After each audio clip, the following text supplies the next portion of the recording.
Anisan'ny fanetry be ny firenena ny doron-tanety sy ny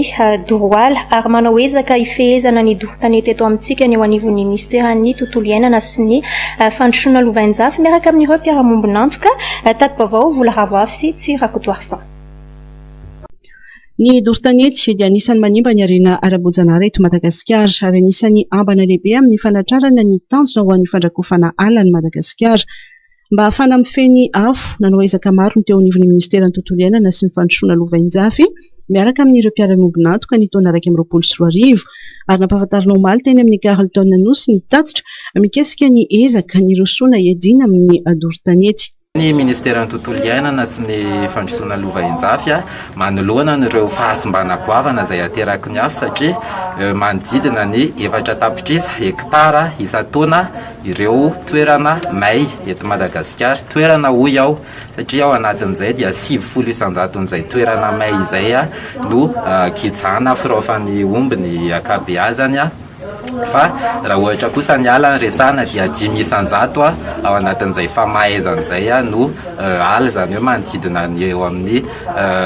2 hektara isan-taona eo. Manam-pikasany Madagasikara ny andrakotralan'ny Madagasikara ao anatin'izay 5 alina sy 1 hektara eo ny fambolekazo izay everina hotratrarina amin'ity taona ity. Raha ohatra ka mainy 1 hektara 5 alina hektara fotsiny izany sisa no ambony tao anatin'le ezaka fandrakofana ala ny Madagasikara. Zavatra roa ataontsika hoe mivady ary mifameno izay resaka fandrakofana ala sy ady amin'afo ary ny fiarovana ny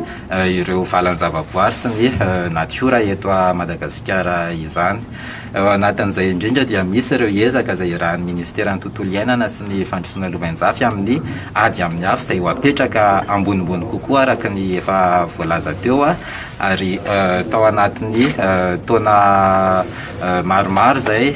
maromaro vitsivitsy dia maro ireo ezaka izay nataony